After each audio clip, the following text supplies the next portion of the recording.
तदर्थं समासेन। नमः श्रीमज्जिनेन्द्राय नमो विमलसिन्धवे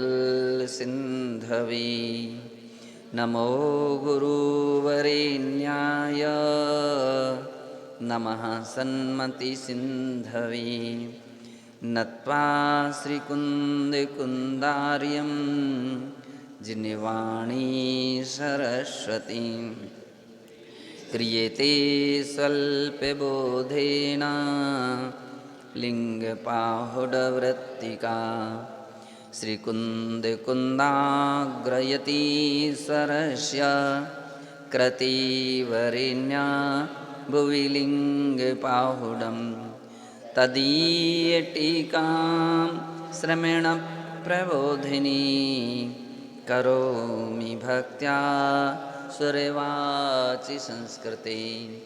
नमो अरिहन्ताणं नमो सिद्धाणं नमो आयर्याणं नमो वज्झायाणं नमो लोये सविष्णु। जय बोलिए अनंतानंत सिद्ध परमेष्ठी भगवान की, देवाधिदेव श्री ऋषभनाथ भगवान की, परम पूज्य आचार्य श्री कुंद कुंद देव की, परम पूज्य वात्सल्य रत्नाकर गुरुदेव आचार्य श्री विमल सागर जी मुनि महाराज की, परम पूज्य तपस्वी सम्राट गुरुदेव आचार्य श्री सन्मति सागर जी मुनि महाराज की, अहिंसामय विश्वधर्मी की।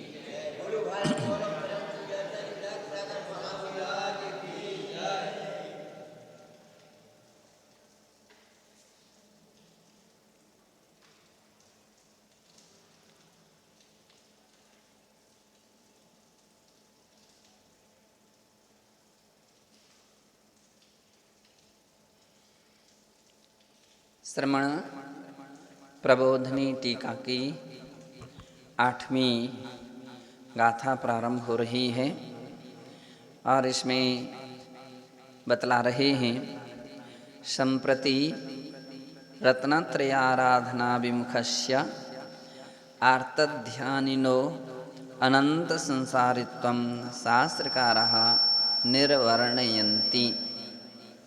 अब यहाँ रत्नत्रय की आराधना से विमुख जो प्राणी हैं वे ही आर्तध्यानिनो आर्तध्यान करते हैं, और ऐसे आर्तध्यान करने वाले जीव अनंत संसारित्वम अनंत संसारी हैं, ऐसा शास्त्रकार आचार्य कुंद कुंद देव 8वीं गाथा में विवरण करते हैं। दंसणीणान चरिते ओवहाणे जैनलिंगरूपेण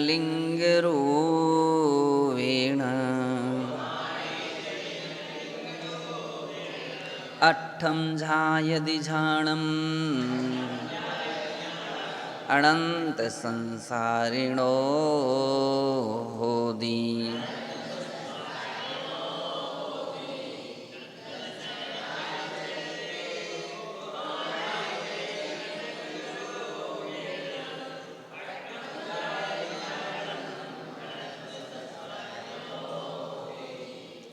कहते हैं कि लिंग रूपेण मुनि लिंग को धारण करके जह अर्थात जो साधु श्रमण दंसणान चरिते उवहाणे सम्यक दर्शन सम्यक ज्ञान और सम्यक चारित्र को धारण करके उपधान यानी धारण करके भी अट्टझाणम झायदि अर्थात आर्तत ध्यान करता है। कह रहे हैं उपधान सहारा आश्रय नहीं बनता है ना, ऐसा बतला रहे हैं कि जो सम्यक दर्शन ज्ञान चारित्र रूप लिंग को तो धारण कर लिया है, लेकिन सम्यक दर्शन ज्ञान चारित्र को जो आश्रय नहीं लेते हैं, जो उस रूप प्रवृत्ति नहीं करते हैं, वे ही अट्टझा यदि झाणम, वे आर्त ध्यान को ध्याते हैं। दो काम एक साथ नहीं हो सकते हैं कि कोई धर्म ध्यान भी करे और आर्तोध्यान भी करता जाए। ये दो काम एक साथ नहीं हो सकते। धर्म ध्यान होगा तो आर्तरौद्र ध्यान नहीं होगा, और आर्तरौद्र ध्यान होगा उसके धर्म ध्यान नहीं होगा। समझ लीजिए कि जो व्यक्ति को रत्नत्रय में आनंद आता है, जिसका मन रत्नत्रय में लगा है, जो रत्नत्रय के चिंतन में लगा है, रत्नत्रय को पा करके अपना सौभाग्य मान रहा है, तो उस व्यक्ति को रौद्र ध्यान आर्त ध्यान नहीं होगा। उसके लिए रत्नत्रय के विपरीत भाव नहीं होंगे, उसके रत्नत्रय के प्रति अनुत्साह नहीं रहेगा, उसका रत्नत्रय के प्रति उद्विग्नता नहीं रहेगी। फिर ऐसा नहीं हो सकता कि मन नहीं लगता है, रत्नत्रय में मन नहीं लगता, धर्म में मन नहीं लगता है, रुचि नहीं होती है। दो काम एक साथ नहीं, या तो रुचि हो या अरुचि हो, दोनों परस्पर विरोधी शब्द हैं। ये दोनों परस्पर विरोधी हैं। रुचि है तो अरुचि नहीं है, अरुचि है तो रुचि नहीं है। अभी हर साधकों के लिए अपने अपने विषय में चिंतन करना चाहिए कि हमारी रत्नत्रय में रुचि है कि नहीं है। रुचि है तो आर्त ध्यान नहीं होगा, और यदि रुचि नहीं है तो आर्त ध्यान होगा। ये नियम आचार्य महाराज यहाँ पर बतलाते हुए कह रहे हैं कि इस प्रकार से जो लिंग इस वेश को धारण करके भी यदि रत्नत्रय के प्रति उपधान नहीं करता है, यानी उसके विषय में उत्साह नहीं रखता है, श्रद्धा नहीं रखता है, आचरण नहीं करता है, तो आर्त ध्यान करेगा। कतिपय लोगों को जब अपन देखते हैं तो जिनके अंदर में कमजोरियां रहती हैं, जिनके अंदर में कहीं ना कहीं शिथिलता रहती है, तो अब ऐसे व्यक्तियों से पूछो स्वाध्याय का टाइम हो गया तो सिर पकड़ लेंगे, लो बड़ी मुश्किल से तो थोड़ा बहुत बैठने का समय मिला, रेस्ट करने का समय मिला, स्वाध्याय का समय, प्रतिकोण का टाइम हो गया, अभी से कुछ लोग आए बैठने के लिए और प्रतिकोण की बात शुरू हो गई, तो स्तुति का समय हो गया, वंदना का समय हो गया, आदि आदि। तो उनके लिए धर्म बड़ा कष्टदायी लगता है, रत्नत्रय बड़ा कष्टदायी लगता है कि बात कहाँ से आ गई। थोड़े बैठ लेते, हम लोग बातें कर लेते, थोड़े आराम कर लेते, थोड़े सो लेते तो बहुत अच्छा रहता। तो इसका मतलब है उसका धर्म में रुचि नहीं है, धर्म में रुचि नहीं है, तो इसलिए उसके अंदर में ऐसे भाव होते हैं। और जिसकी धर्म में रुचि होती है तो ले छोड़ो बातें, बातें तो जिंदगी भर तक करते रहते हैं, बातों से थोड़ी पेट आज तक किसी का भरा है।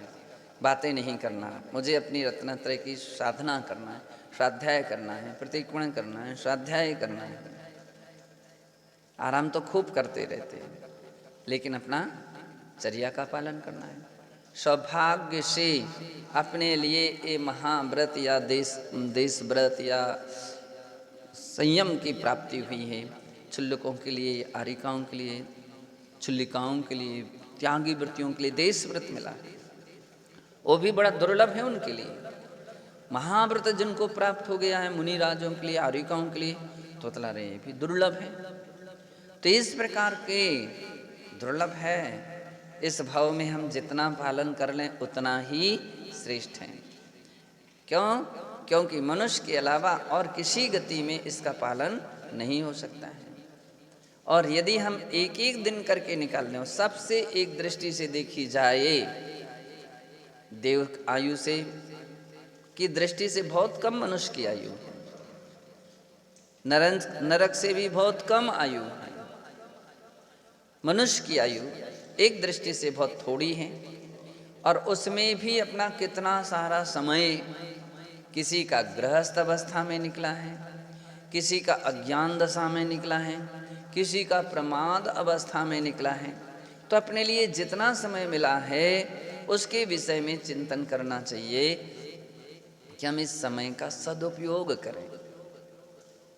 कैसे सदुपयोग कर सकते, अधिक से अधिक हम कैसे इसके विषय में स्वाध्याय में, तत्व चिंतन में, सामायिक में, ध्यान में, जाप में, पाठ में कितना समय हम इसमें लगा सकते हैं। क्यों? यदि हम इसमें नहीं लगाते हैं तो ये अनादिकाल के संस्कार हैं कि मन आर्त ध्यान की ओर जाता है, गलत चिंतन, गलत बैठे बैठे फिजूल की बातें, चर्चाएं, तो इस सारे कार्यों में जाता है। तो जो तत्वज्ञानी हैं वो इस प्रकार का विचार करते हैं। विवेकवान जो प्राणी होते हैं तो विवेक हेय और उपादेय का विषय चिंतन करते हैं। ये मुझे नहीं करना चाहिए, ये मुझे करना चाहिए। कर्तव्य और अकर्तव्य के विषय में भी उनके अंदर में निर्णय करते हैं। लेकिन ये कौन निर्णय कर सकता? बोले जिसके पास विवेक है। जिसके पास विवेक नहीं है तो कुछ नहीं, उसके लिए कोई फर्क नहीं पड़ता है, तो ऐसे ही अपना समय गुजारता है। तो आचार्य महाराज कहते हैं कि जो रत्नत्रय में अपना उपयोग नहीं लगाते हैं, ध्यान नहीं लगाते हैं, वे आर्त रौद्र ध्यान करके अनंत संसारी होते हैं। इसका मतलब ऐसा कौन हो सकता? बोले मिथ्या दृष्टि ही हो सकता है। कौन हो सकता है? बोले अभव्य जीव ही हो सकते हैं कि जिनका मन नहीं लगे, रत्नत्रय में मन ना लगे, है ना, आर्त ध्यान में समय व्यतीत करें, तो ले वो अभव्य या मिथ्या दृष्टि हो सकता है, उसका ही अनंत संसार हो सकता है। बाकी लोगों के लिए बोले भाव सहित एक बार भी कोई व्यक्ति मुनि व्रत धारण कर ले, संलेखना पूर्वक समाधि करण मरण करे, तो कहते हैं कि उत्कृष्ट रूपेण 2-3 भाव में ही मोक्ष चला जाता है, अधिक से अधिक 7-8 भाव में मोक्ष चला जाता है। समाधि मरण भी नहीं कर पाया, समाधि मरण भी नहीं कर पाया, तो भी अगर भाव से तो संयम का पालन किया है, रत्नत्रय का पालन किया है, तो शास्त्रों में कहा 32 बार से अधिक संसार में नहीं भ्रमण कर सकते। कई बार अपन लोग बहुत सारे लोग चर्चा करने लगते हैं किसी का एक्सीडेंट हो गया, किसी का कुछ हो गया, अब उसको समाधि मरण कहेंगे क्या, ऐसा कहेंगे क्या? चिंता नहीं करो, समाधि मरण तो साधुओं की चलती ही रहती है। तो भी वह 32वें भाव में निर्माण प्राप्त करेगा, ये नियम है। वो 32 से ज़्यादा संसार में परिभ्रमण नहीं कर सकता है। जो भी भाव से रत्नत्रय धारण किए हैं, अब ये विषय आपका अपना अपना जान सकते हैं या केवली भगवान समझ सकते हैं। भाव से धारण किया है, भाव से पालन किया है, तो व्यक्ति 32 में भाव से ज़्यादा संसार में नहीं भ्रमण कर सकता है। वो कभी कदाचित आर्त ध्यान हो भी जाएगा तो भी सावधान होता है, उसको पश्चाताप करता है, उसके विषय में प्रायश्चित लेता है और फिर सावधान होता, मैं अब ऐसा नहीं करूँगा, संभलता है। तो जो सम्यक दृष्टि है वो संभलने के उसके भाव होते हैं, सावधान होने के भाव बनते हैं, कोशिश करता है, प्रयत्न करता है, प्रयास करता है और संभल जाता है। लेकिन जो सम्यक दर्शन से रहित होते हैं उसके भाव ही नहीं होते, और होंगे तो ऊपरी पट्टी भाव होंगे, पश्चाताप के भाव नहीं होंगे, आलोचना के भाव नहीं होंगे, प्रायश्चित के भाव नहीं होंगे, सुधारने के भाव नहीं होंगे। तो इसलिए कहा जाता है कि ऐसी गाथाएं जो चिंतन करते हैं, ऐसी गाथाओं का चिंतन करना चाहिए, स्वाध्याय करना चाहिए, परस्पर में एक दूसरे ऐसी गाथाओं को सुनाएं, सावधान करें। जो ऐसी कोशिश करते हैं तो लगता है कि हाँ, उसके अंदर में भी कहीं ना कहीं सम्यक दर्शन काम कर रहा है। कौन एक दूसरे के लिए प्रेरित कर सकता है, कौन सही दिशा में प्रेरणा दे सकता है, कौन किसी के लिए गलती से बचा सकता है? तो बोले सम्यक दृष्टि जी, मिथ्या दृष्टि नहीं बचा सकता है। मिथ्या दृष्टि केवल इसी विचार में रह जाता है, सोच में रह जाता, हमें क्या मतलब, हमको क्या लेना देना किसी से। लेकिन सम्यक दृष्टि बोला नहीं, हमारा साधर्मी भाई है, अपना साधर्मी बंधु है, तो उसका हितैषी बनता है और उसका भला करने की चेष्टा करता है। मिथ्या दृष्टि के अंदर में ऐसी भावना नहीं आती है। और मिथ्या दृष्टि जीव केवल अपने स्वार्थ में रहता है। हम इनसे बात करेंगे, इनको बोलेंगे तो ये इनको बुरा लग जाएगा, ये हमसे बोलना बंद कर देंगे, ये हमारी सेवा करना बंद करेंगे, ये हमारी व्यवस्था बनाना बंद कर देंगे। बस उसने इन सब बातों की कीमत की, लेकिन धर्म की कीमत नहीं की। सम्यक दृष्टि धर्म की कीमत करता है कि भैया तुम बोलो या ना बोलो, हमारी सेवा करो ना करो, हमारी व्यवस्था बनाओ या ना बनाओ, लेकिन आपकी भलाई के लिए मैं अच्छी बात जरूर आपको समझाऊंगा, अच्छी बात कहूँगा। तो ऐसे भाव, और यदि आपका भला हो गया तो भी मुझे खुशी की बात है कि मेरा समझाना सार्थक और सफल रहा। उनसे तो बहुत अच्छे हैं कि जो बिल्कुल नहीं समझाते हैं, नहीं बतलाते, नहीं सावधान करते हैं। आज समझाएंगे नहीं, आज बताएंगे नहीं, आज संभालेंगे नहीं, कल के दिन कोई बात बिगड़ जाएगी तो फिर बेही दुनिया भर के लिए आपके लिए कमी कमजोरियां बतलाएंगे। जिस दिन बात बिगड़ जाएगी आपकी सारी बातें खोलेंगे। तीसरी कोई खोले या ना खोले, लेकिन उसने तो समझ लीजिए आपको किसी गहरे गड्ढे में पटक दिया, दुर्गति के गड्ढे में पटक दिया, समय पर सावधान नहीं किया, समय पर संभाला नहीं, कैसा है तैसी था। तो ऐसे विचार, ऐसे चिंतन जब हम स्वाध्याय करते हैं, अध्ययन करते हैं, तो अपने अंदर में ज्ञान का आश्रय हो, ज्ञान जगता है, विवेक जगता है, और ऐसी बातें अपन को समझने के लिए मिलती हैं। श्रमण प्रबोधनी टीका अन्वय। जहलिंग रोवेण दंसणान चरित्ते ओवहाणी णा अट्ठम झाणम झायदी अनंत संसारण होती। कह रहे हैं इस प्रकार से जो इस लिंग को धारण करके दर्शन ज्ञान चारित्र के उपधान को नहीं करता है, ना इस तरफ लगाइए, नहीं करता है, और आर्तद्वद ध्यान करता है, आर्तद ध्यान करता है, वह जीव अनंत संसारी है, अनंत संसार में परिभ्रमण करता रहेगा, अनंत काल तक परिभ्रमण करता रहेगा। इसलिए ऐसे आर्त ध्यान से बचना चाहिए। और कहते जय यदि कश्चित अनगारा ग्रह त्यागी सुनो वा, कोई अनगार, अनगार यानी ग्रह त्यागी, श्रमण लिंग रूपेण मुनिलिंगम दधानोपि, मुनिलिंग धारण करने पर भी दंसणान चरित्ते ओहाणेन सम्यक दर्शन, सम्यक ज्ञान, सम्यक चारित्र रूप जो रत्नत्रय उपधान रूप है उसको ना करोति। उपधानम स्वाश्रय स्थानम, उसको अपने आश्रय नहीं करता है। निजावलंबन रूपम शरण स्थलीम इव ना लभते लंभते। इस प्रकार के निजावलोकन, अपनी आत्मालोकन रूप या शरण स्थली रूप अवस्था को जो प्राप्त नहीं करता है, ऐसा अर्थ जानना चाहिए। वह क्या करता है? कहते अट्टझाणम रुज्झायदि, आर्त ध्यान ध्याता है। क्या करता है वो? आर्त ध्यान करता है। तरही इस प्रकार के आर्तध्यानम ध्यायति अर्थात अप्रशस्ते आर्तध्याने उपयुक्तो भवति। ओ अप्रशस्त रूप जो आर्तध्यान है उसमें उपयुक्त रहता है, लगा रहता है।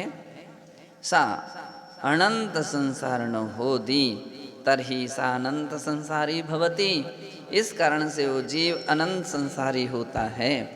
तस्य संसार यात्रा अनंता भवति इत्यर्था। उसकी संसार यात्रा, संसार परिभ्रमण अनंत हो जाता है या वो अनंत काल तक भ्रमण करता रहता है, ऐसा जानना चाहिए। अथ विशेष व्याख्यानम गाथाया अस्या विधीयते। अब इस गाथा का विशेष व्याख्यान यहाँ से प्रारंभ होता है। यदि कश्चित् अंगारः प्रवजितो भवति, यदि कोई अनगार दीक्षा को धारण कर लेता है या दीक्षित होता है, तस्योद्देश्यम इदम एव भवति। उसका केवल उद्देश्य ये होता है कि यत् सा जन्म मरण चक्रात्मक संसाराद मुक्तिम प्राप्नुयात्।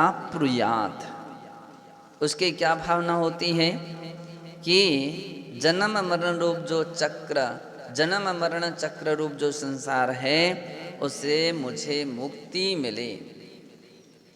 ऐसे संसार परिभ्रमण से मैं मुक्त हो जाऊं, मैं इससे छूट जाऊं, ऐसे भाव दीक्षा लेने वाले प्राणियों के अंदर में होते हैं।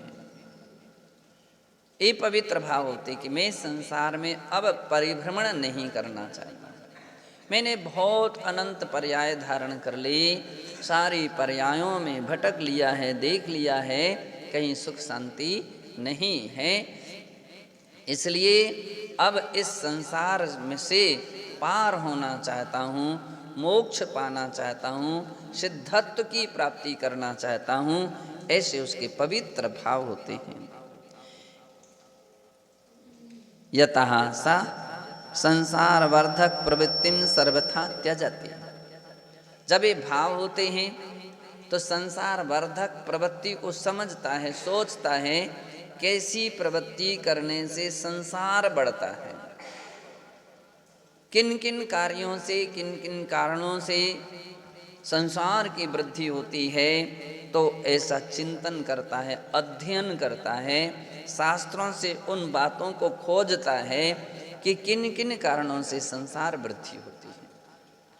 कहते हैं उसको सर्वथा त्यजति, सर्वथा उन सारी समस्याओं को, कारणों को, हेतुओं को त्यागता है, छोड़ता है। और तथा मुक्ति साधन रत्नत्रय से आराधनाम करोति। मुक्ति के जो साधनभूत कारण हैं, हेतु हैं, उनके विषय में शोध करता है, अध्ययन करके, शास्त्रों को मनन मंथन करके, गुरुओं के प्रवचन सुन करके कि मुक्ति का साधन क्या क्या हो सकता है और हम उनको कितना कर सकते हैं, कितना धारण कर सकते हैं, कितना पालन कर सकते हैं, ऐसा विचार करके उनको धारण करता है, पालन करता है। तो क्या है, आराधनाम करोति। वह इस प्रकार की मुक्ति के साधन रूप जो रत्नत्रय की आराधना करता है, साधना और पालन करता है। एतद् विपरीतम यदि सा किंचित करोति, यदि इसके विपरीत कुछ भी, थोड़ा भी कुछ करता है, तदा निस्संशयम स्वसंसार यात्रां वर्ध्यति एव। तो निस्संदेह वह अपने सारे संसार की यात्रा को बढ़ाता ही है, संसार परिभ्रमण करता ही है। इति एतस्य एतत् सत्यम उद्घाटितम गाथायाम अस्याम शास्त्रकारेण। इस प्रकार के सत्य का उद्घाटन शास्त्रकार इस गाथा के द्वारा करते हैं। किंच सा स्वाकारेण मुनिलिंगम अपि दूषयति। कह रहे हैं वह मुनि कौन? जो वास्तविकता में भावलिंगी नहीं है, जिसने पवित्र मन से मुनि वेश धारण नहीं किया है। तो कह रहे हैं वो ऐसा साधु स्वाकार्येण अपने कार्यों के द्वारा मुनि लिंगम अपि दूष्यति, मुनि लिंग का दूषित करता है। वह अपने कार्य से मुनि लिंग को दूषित करता है। कौन से कार्य से? बोले आर्तरत ध्यान आदि रूप कार्य से, या विपरीत प्रवृत्ति रूप कार्य से वो अपने ही द्वारा, अपने ही हाथ से मानो अपने पैर पर कुल्हाड़ी पटक रहा है, वह स्वयं अपने मुनि लिंग को दूषित करता है। तस्य निर्ग्रंथतायाः सांसारिक विषय भोग विरक्ततायाः वा चिन्हानि पिच्छी कमंडलु केशलोंच दिगंबरतादीनि भवन्ति। कहते हैं क्योंकि संसार से जो विरक्ति के जो कारण थे, निर्ग्रंथताया सांसारिक विषय भोग विरक्तताया चिन्हानि, सांसारिक विषय भोग की विरक्ति के चिन्ह क्या क्या हैं? पिच्छी है, कमंडलू है, केश लॉन्च करना है, दिगंबरतादीनी दिगंबर मुनि मुद्रा को धारण करना है। ये सब क्या है? संसार से विरक्ति के चिन्ह हैं कि अवस्थाएं आपने धारण की हैं तो आपको संसार से वैराग हुआ है, तो ये उसके चिन्ह हैं। उक्तम से प्रवचन सार ग्रंथे, प्रवचन सार ग्रंथ में कहा है जध जाद रूवे जादम उपड़िद केस मनसुगम शुद्धम रहितम हिंसादीदो अपड़िकम्मम हवदी लिंगम।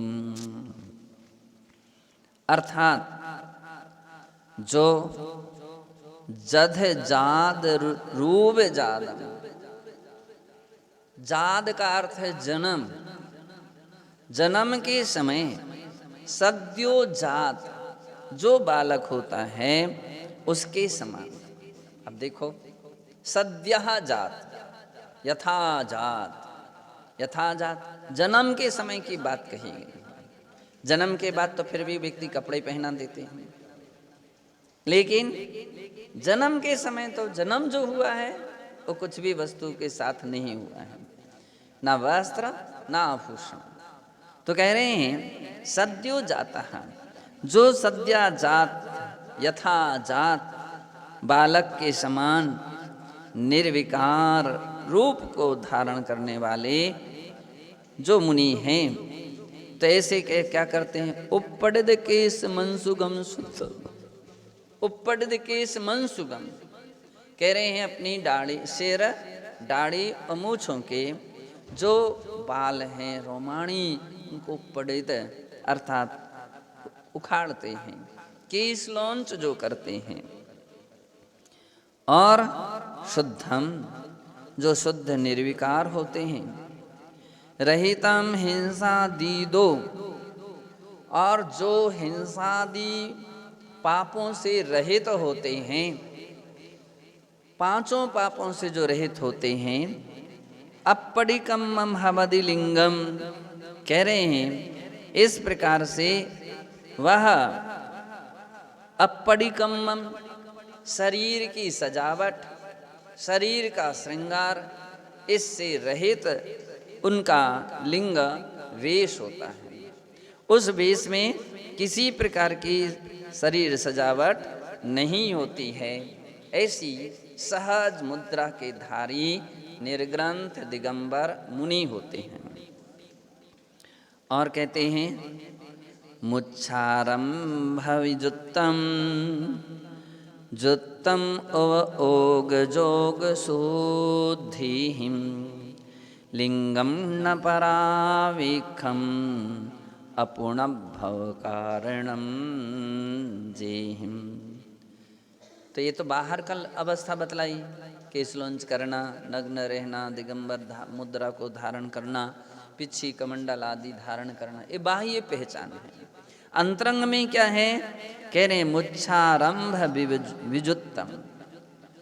मुच्छारंभ परिग्रह आदि के प्रति मूर्छा से और आरंभ से जो विजुतम, इससे जो रहित हैं, अर्थात किसी भी प्रकार के परिग्रह में मूर्छा नहीं रखते और इच्छाएं जो इस प्रकार की सामग्री की नहीं रखते हैं। आरंभ जिन कार्यों के करने से 6 प्रकार के जीवों की प्रार्थना होती है, ऐसा वो आरंभ कहा जाता है। सेवा, कृषि, वाणिज्य प्रमुखादारंभ तो व्यापारमति, ऐसा कहा। प्राणातिपात हेतु सावारंभ विनिवृत्तः। तो इस प्रकार से कहते हैं कि सेवा नौकरी करना, कृषि खेती करना, वाणिज्य व्यापार, इनके लिए जो 9 कोटि से त्यागी हैं निर्ग्रंथ दिगंबर मुनि महाराज, इस प्रकार के आरंभ के मन से भी त्यागी हैं, वचन से भी त्यागी हैं, काय से भी त्यागी हैं। ना वे मन में ऐसा विचार लाते हैं कि मैं कोई ऐसा काम करूं, ना वे वचन से बोलते हैं कि मैं व्यापार करूंगा, ना वे काय से उस तदनुरूप चेष्टा करते हैं। कृत कारित अनुमोदना, और ऐसे उद्योग आदि के विषय में, आरंभ के विषय में, वाणिज्य के विषय में, सेवा कृषि के विषय में कारित भी नहीं कराते हैं। गरीबों के उपकार के लिए ये उद्योग खोला जा रहा है। मुनि महाराज है ना, वे महाव्रती हैं। गृहस्थ सोच सकता है, महाराज नहीं इस विषय में कारित नहीं करा सकते हैं कि तुम कोई उद्योग करो, तुम कोई व्यापार करो। इस प्रकार से लोगों की गरीबी दूर हो जाएगी। हम देख रहे हैं हथकरघा, कहीं और भी ऐसे। तब कृत कारित करा नहीं सकते और अनुमोदना नहीं कर सकते हैं। बहुत अच्छा काम किया है, बहुत अच्छा काम किया, नहीं, उसके त्यागी हैं, महाव्रती हैं। तो आचार्य महाराज यहाँ पर कह रहे हैं कि जो इस प्रकार के मूर्छा से भी रहित हैं और परिग्रह से भी रहित हैं, ना ऐसे कार्यों में मूर्छा रखते हैं, इच्छा रखते हैं, और ना किसी भी प्रकार का आरंभ करते हैं और ना कराते हैं। तो उस आरंभ से भी जो रहित हैं, उब ओग जोग शुद्धि हिम, उपयोग और योग की शुद्धता रखते हैं। निरंतर अपना योग और अपना उपयोग अच्छे कार्यों में लगाते हैं, पवित्र कार्यों में जो लगाते हैं, यानी रत्नत्रय की आराधना और साधना में लगाते हैं। हम रत्नत्रय की आराधना साधना के विषय में मन भी लगाते, वचन भी लगाते, काय भी लगाते, कृत कारित अनुमोदना, इसमें 9 कोटि की हम ऐसी साधना करते हैं, ऐसे कार्यों में अपना चित्त लगाते हैं, योग लगाते, उपयोग लगाते हैं। आज का समय कितना विपरीत हो रहा है कि व्यक्ति जिसमें नहीं लगाना चाहिए उसमें तो अपना उपयोग योग लगाए हैं, और जिसमें लगाना चाहिए उससे नहीं लगा रहा है। तो बिल्कुल विपरीत अवस्था दिखती है। तो आचार्य महाराज कहते हैं अंतरंग में इस प्रकार के योग और उपयोग की जिसके अंदर में शुद्धि है, अच्छे कार्यों में लगाए हुए हैं। लिंगम न परावेक्षम, यह मुनिवत परावेक्षी नहीं है, पर का अपेक्षा नहीं रखता है कि ये मुनिव्रत धारण करेंगे तो हम धारण करेंगे। कुछ लोग ऐसे रहते हैं, जय बनेंगे तो हम बन जाएंगे, जे त्याग करेंगे तो हम त्याग कर देंगे।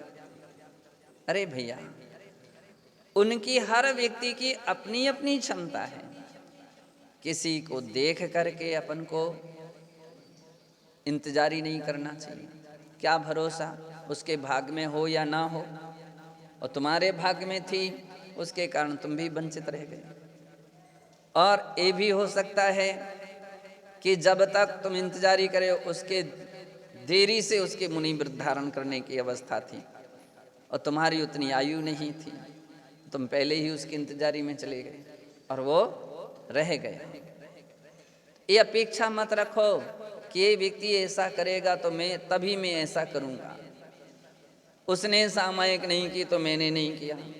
आप उसको तो डांट देते हो, मुझे तो डांट देते हो और उससे कुछ नहीं कहते हो।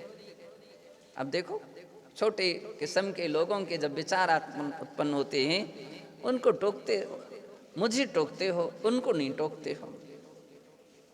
भैया, अपन को अपना ही देखना है, अपना लोटा छानना है। और कदाचित ऐसे भी हो जाए, ठीक है तुमको भी नहीं टोकेंगे, क्या होगा अपना, तो अपनी क्षति होती जाएगी। तो कहते हैं आप दूसरे को मत देखो, अपने को देखो। वो ऐसा कर रहा था इसलिए मैंने भी ऐसा कर लिया। कुछ लोग ऐसे रहते, उदाहरण दे दे, उनने ऐसा किया, सभी करते हैं, सो हम भी ऐसा कर लेते हैं। तो उनकी देखा सीखी क्या कर रहे हैं। परापेक्षा नहीं रखना चाहिए। इसी प्रकार से अपन ने संयम धारण किया है तो किसी की सहायता और किसी का सहारा, किसी के उपकार की अपेक्षा मत रखो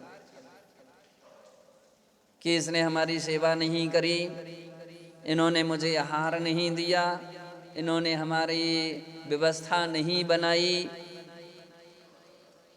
ये अपने हाथ की बात नहीं है, भाग्य की बात है।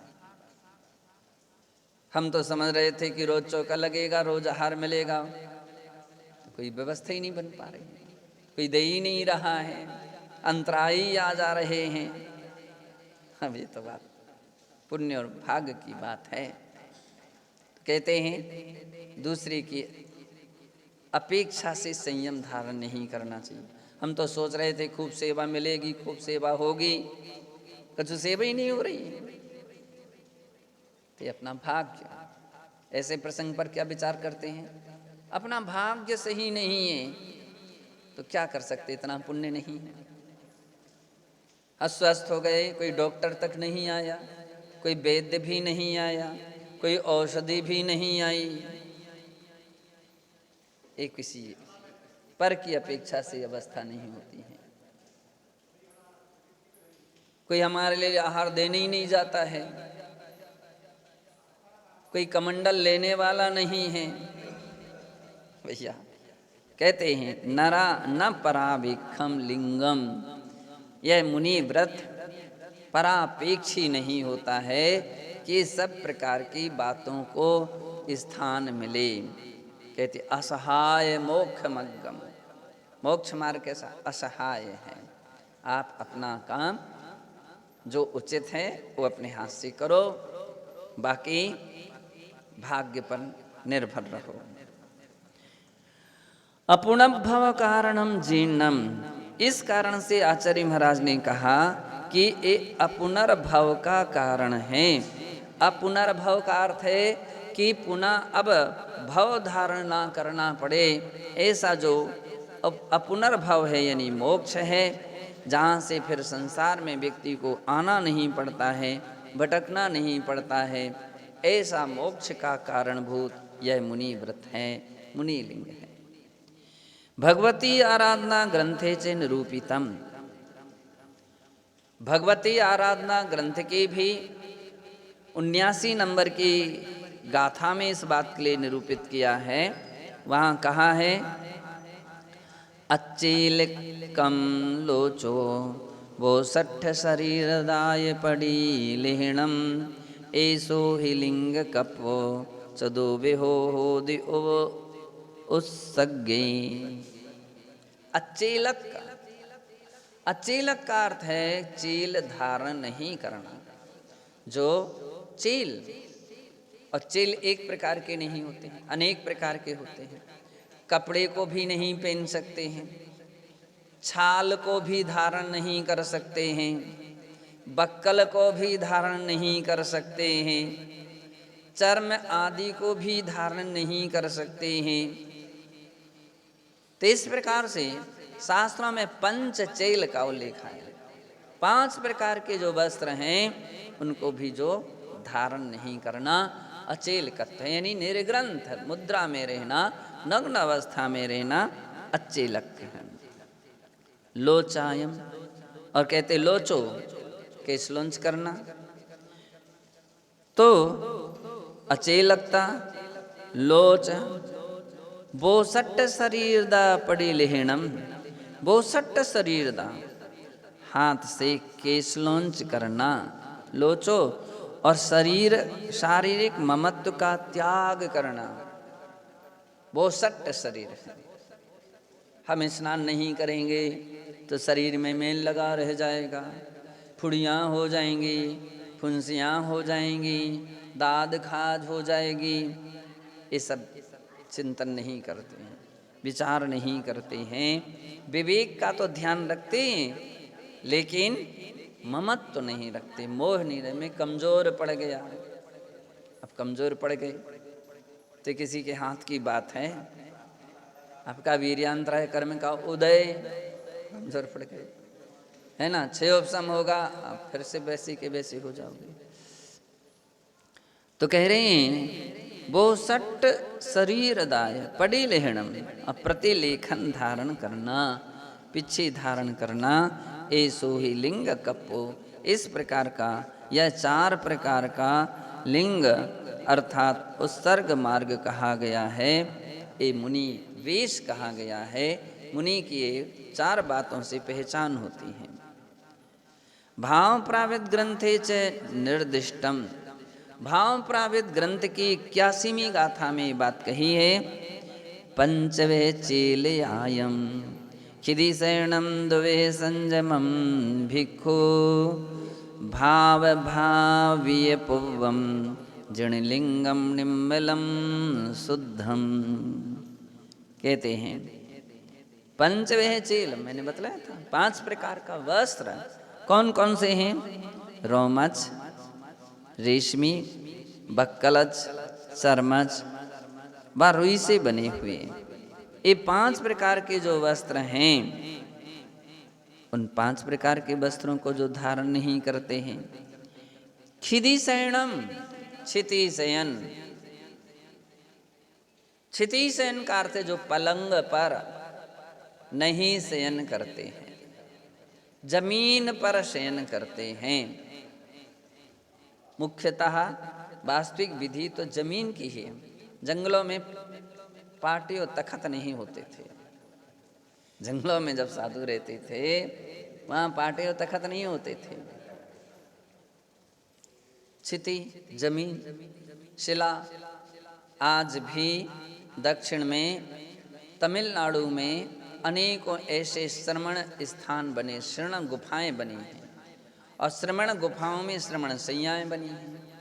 पत्थर का इस प्रकार के केवल 4-6 अंगुल प्रमाण कटिंग है, उनमें मुनिजन शयन करते थे, क्षिति शयन। लेकिन इसका मतलब यह भी नहीं कि केवल क्षिति ही शयन का स्थान है। शयन के विषय में अपने यहाँ संस्तर कहा गया, जिन पर साधुजन विश्राम करते हैं वो संस्तर कहा जाता है। और संस्तर 3 प्रकार के होते हैं।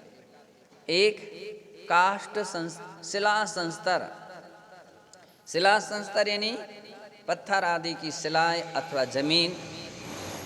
और दूसरी, रोको थोड़ा, दूसरी संस्तर कौन है तो बतलाते हैं। दूसरा संस्तर है काष्ठ संस्तर, लकड़ी का संस्तर।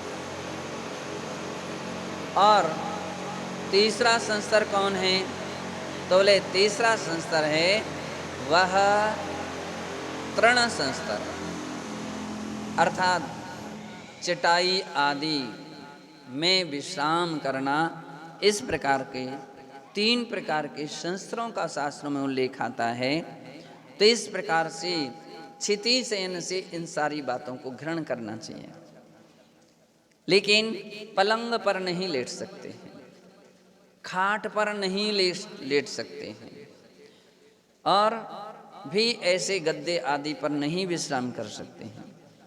दुवे संयमम भिक्षु, और भिक्षुजन साधुजन 2 प्रकार के संयम को धारण करने वाले होते हैं। कौन कौन? प्राणी संयम और इंद्रिय संयम। भावम भावीय पुव्वम, और कहते हैं जहाँ पहले आत्मा के शुद्ध भावों को भावित किया गया है, दीक्षा लेने के पहले इन सब बातों के विषय में चिंतन किया जाता है, विचार किया जाता है कि इस प्रकार की मुनि अवस्था होती है, मुनि दीक्षा होती है, मुनि चर्या होते हैं। ये सोचना, ये नहीं सोचना अरे हम कहाँ से मुनि बन गए, हमें क्या मालूम था कितना, हमसे नहीं होता है। अरे तो लेकिन पुव्वम, पहले इस विषय में चिंतन करना चाहिए, भाना चाहिए, फिर संयम धारण करना चाहिए। तो आपके अंदर में ऐसे कभी भाव आते नहीं, ऐसे भाव नहीं आ सकते हैं, है ना। हम तो पहले से सोचते हैं कि सोच करके ली है, होश में ली है, समझ करके संयम धारण किया है, भावुकता में नहीं, हंसी में नहीं, बिना सोचे समझे नहीं। दीक्षा है, महान दीक्षा है, और इस संयम में किसी भी प्रकार की शिथिलताएं नहीं होती हैं। शिथिलता के लिए कोई छूट नहीं होती है कि हाँ तुम गरमा गरम रोटी बनवा लो, गरमा गरम भोजन तैयार करा लो, छूट है तुम्हारे। नहीं, उद्दिष्ट के त्यागी तो 11वें प्रतिमाधारी भी होते हैं, वे भी उद्दिष्ट पूर्वक सामग्री नहीं ले सकते, तो अब तो महाव्रती हो। तो कहने का अर्थ है कि पुव्वम भावी, पहले जिन्होंने इस प्रकार की भावना बनाई है, फिर जिन लिंगम निम्बलम शुद्धम, इसके बाद पवित्र भावना के साथ यह निर्मल और शुद्ध जो हैं वो जिन लिंग होता है, धारण किया जाता है, ऐसा यहाँ जानना चाहिए शेष।